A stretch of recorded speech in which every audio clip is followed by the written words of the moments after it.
Those Space People, a podcast series of casual cosmic conversations with people working on exciting space projects. Today we have Juliane Haupt with us. She is the head of business partnerships at Astrofine, a space company based in Berlin that develops satellite components and subsystems. Juliane has a background in psychology. Welcome to the show, Juliane. Hello, Roshana. Thank you very much for the invitation. Juliane, you have a PhD in psychology. What brought you to space? So that is a very good question. So actually thinking 10 years back, I never expected that I would end up in space. But maybe to give an insight in the study of psychology, because everybody who thinks about psychology always thinks about the clinical part and to be a therapist. And the study in psychology is very diverse. So we have a lot of different subjects within the study. So for instance, we also have business psychology, organizational psychology, we have social psychology, we have engineering psychology, and that was actually the part that I was specified in. So during my study, I specified in the engineering psychology part, and this is, I think it's more known as human factors. So that I was specialized for human factors and there in driver assistance systems. So this was my specialization during the study and also during my PhD. And I was doing a lot of statistics and also MATLAB programming. And so I was linked already to an engineering part. And that I ended up in space was more or less like kind of a coincidence. So I was working in Vienna and there I did my PhD. And I was working as project manager and being specialized in systems for users in mobility, so for drivers, but also for cyclists or pedestrians. And I was specialized in this part, and I was working in a very small company. And the heads of the company, it was a couple, and hopefully they are still a couple, they decided to give up the company. They wanted to retire. And then the question was, what is going to happen to the company? And so I decided in this part, when the discussion started, that it's time to do something to go further, maybe to go back into another country again, because I was working in Austria and Vienna. And first I decided to go to Berlin. So this was my first decision. And I started looking for jobs. And my keywords that I was looking for was project manager and mobility. And then I found this one job description that I really fell in love with. And it said project manager, mobility, and then it was innovation in aerospace. So this was that it said, but with the keywords, I found the job description and it seemed to me very interesting.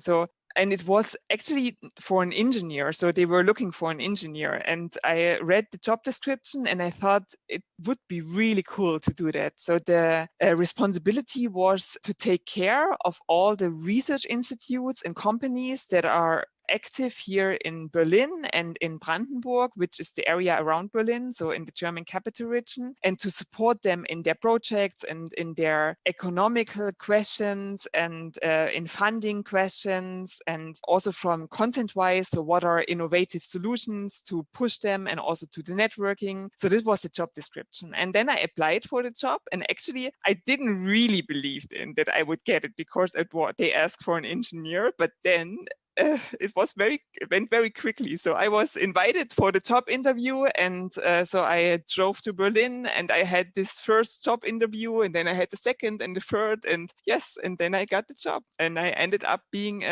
project manager innovation aerospace, and that was how I came to the aerospace domain, and that I started working in aerospace. And my first working day back then, it was in 2016, was the ILA, the big event here in Berlin. It's a big expo. So this was my first working day. So I was thrown into the subject, and I fell in love immediately with working in the aerospace domain. So, and then I was responsible actually for all topics. So I was not only responsible for space, I was also responsible for aviation and drones. So this was what I took care of. So all the companies that were active in these sectors, aviation, drones, and space. I fell in love with the whole topic, but actually, to be honest, a little bit more with space than than with aviation and drones. And so this was my way how I came to the space sector. Wow, that's really fascinating. And I completely understand the charm that the space sector had for you. Given your non-space background, did Yeah. you face any challenges initially navigating this high technology sector? Yes. So it would be it wouldn't be honest to say I didn't face any challenges. Also, still now I face challenges. So I think the first challenge. So maybe it's not only the psychological background. I think you also faced it so far. So as I said, my first working day was the ELA back then, and I realized immediately being at the ELA there were 95% old men. Either they had gray hairs or they didn't have hair anymore, and it was a lot of men, and it was very interesting. So also before, when I worked in the driver assistance systems sector, there were a lot of men, but in the aerospace sector it were even more. So I think it changed a little bit in the last year. So I think the sector became younger and also more diverse. We have also more women now, and so this was one thing that was interesting. I don't know if challenge is the correct word, but sometimes to be honest, sometimes it is a challenge, because sometimes they don't really take us serious. And if you then tell that your background is that you are a psychologist, then it's even more that you are not taking seriously. So this might be one challenge, but I have to admit it's not common. So there are a few men who act like this, but it's not usual. So in general, this is okay. And of course, this one thing is that I miss the technical knowledge. So this is one challenge I experience pretty often. So because this, of course, is something when I get questions that are getting more into details, I cannot answer them. But here at Astrofine, I have a great technical team. So, and we have a very good close working relationship. So we usually have meetings that I have one engineer with me. So usually I have the head of our technical department who's with me, and he and his team, they are amazing and they support me a lot with this, so that I do the commercial stuff and they answer the technical questions, and that is a very good combination. So it is a challenge for me that when we have conference calls or also meetings, so this year we don't have so many meetings, or last year, but so in reality, but when it comes to the technical parts, it's sometimes a little bit like having conference calls to the Chinese customers. So it's a little bit the same when they start talking about these technical issues, then I really don't understand anything, but we find solutions how to handle it. Good to know that you also have a very supportive team and Yes, supportive coworkers. they are great. Yeah. In the space industry in general, most of the times it's engineers in these non-technical roles such as sales, Yes. marketing, business development, and so on, right? So in what ways does your psychology background give you an edge, let's say doing sales over your peers or people from other backgrounds? Yeah, so I really think one advantage having my background is the communication also. So I think I'm trained a lot in communication. So maybe I should also give you the background that I don't only have the study in psychology. Before I studied psychology, I did an education in a health insurance, and there I worked also in sales. So I got a really good education in communication. And this not only in this education, also during this study in psychology. So this is, I think, a big advantage, because I realized, I don't know how it is for you as being an engineer. Engineers are talking sometimes really rude with each other. And Yeah, we make really bad salespeople. I know that.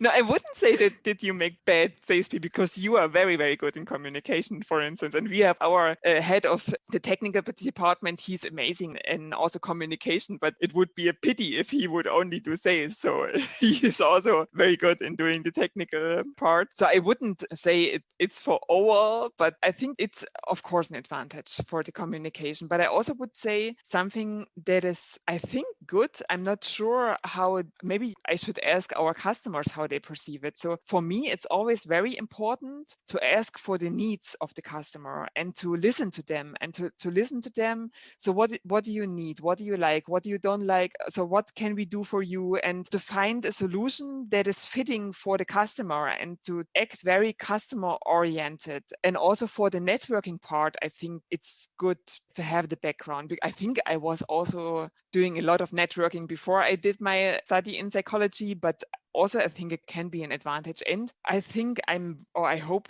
I'm very good in understanding, or that I try to understand always the other perspective. So also if we have conflicts in communication, so this is something I think that can be of advantage, to find solutions and to always to try to find a win-win situation. So do you think the space industry would benefit by having people from diverse backgrounds? Of course. So when I work for Berlin Partner as the project manager innovation, I work also a lot with startups. And what I realized there, that I think it's always good to have a combination between different backgrounds. And this is also what I realize here in the company, or in general to work in business. So when you work in science, it's different. Then maybe you don't need that much diversity. But if you want to have a working business, I think diversity and diverse backgrounds are very important. So for instance, it's just my hypothesis. So I'm not the center of the universe, so I don't know if I'm right. But if someone would ask me how to start a startup, I would always recommend you have to have, so a space startup, you have to have at least one person with a business background and at least one engineer. This is very important for a small entity that starts. I think when it's getting bigger, of course, you need even more diversity. So you need, of course, with the business background, I think this is important. You need, of course, space engineering. This is then the mechanical engineering, electronic engineering, software engineers, but also someone with a background in law, I think is important, because you need to handle contracts. You have now getting the space law that might be new. Then, of course, HR, marketing is an important thing. And I think the companies that are really successful and that are growing and that are very good in the revenues, so I think they are very diverse. Maybe it works for very, very small companies with just 4, 5 to 10 people that they make a good revenue for their size, being not so diverse. But I think the bigger you get, the more diversity you need to get a good revenue. That's my hypothesis. Definitely makes a lot of sense. If someone from a non-technical or a non-space background, let's say, wants to get into the space industry, what is your advice to them? The one thing is to give it a try and to give it a try again. And because what I realized talking to people, that they sometimes don't apply for job positions that don't fit exactly to their profile. And as I said, I ended up in the aerospace sector, even if I applied for the job that was asking for an engineer. And I just applied and I gave it a try. And I think this was it. So I think even if they don't ask for you in particular, you should go for it and you should believe in. And of course, you really have to want it, because if you just do it because space is cool, you really have to want it. This is something that is important, I think. And then you go for it and believe in it. And then I think you have a chance. Of course, I never could apply for for a technical position. That's quite clear. But there are positions that you can be active in the space sector, even if you don't have a technical background. So you've been in the aerospace sector, not only space, but also the aviation for about, let's say, more than 5 years now. Yes. So you must have picked up a lot of aerospace basics. What do you mean with aerospace basics? Subsystems in a satellite, basics of aerodynamics. Yeah. So do you think any university courses might have helped or accelerated your growth? Do you advise that to someone with a non-space or a non-technical background to take a few courses? Yes, of course. So I did this German Association for Aerospace. So they have courses for different space topics. And I did this general course with Professor Pries and with Professor Kajal. He's from Würzburg. It was a very good course, so that provided an insight in the basic knowledge of space and of the space engineering. So this was very good. And I can highly recommend for people that don't have a technical background. If any space enthusiasts or students or young professionals want to reach out to you, what's the best way to do that? I'm on all networks you can find. So I'm on the LinkedIn platform, of course. I'm on Xing. Both are active in Women in Aerospace. So we both are the leaders of the regional group in Berlin-Brandenburg. This is also a way how we can be contacted about the Via Berlin email address. I'm also board member of the Berlin-Brandenburg Aerospace Association, so the BBAA. And this is also a way how to get in touch with me. People can always ask you. So you know also a lot of people.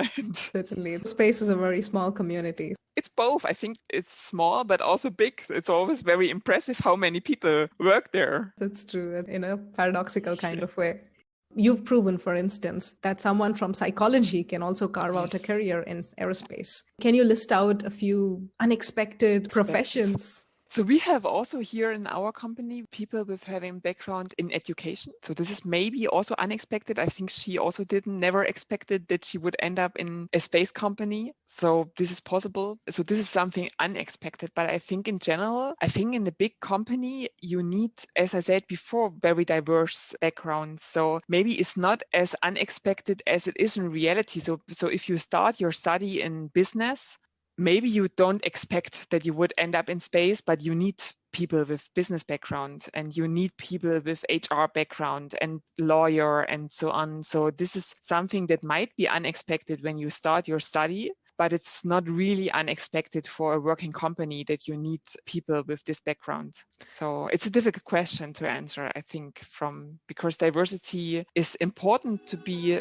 successful. I think this is my opinion. Definitely agree with it. Diversity makes all of us collectively make better decisions. Thank you very much, Juliane. That was a very interesting conversation. Never in my life had I thought I will be talking to a psychologist who is in the space industry and totally rocking it. I thank you, Rosanna. Thank you very much.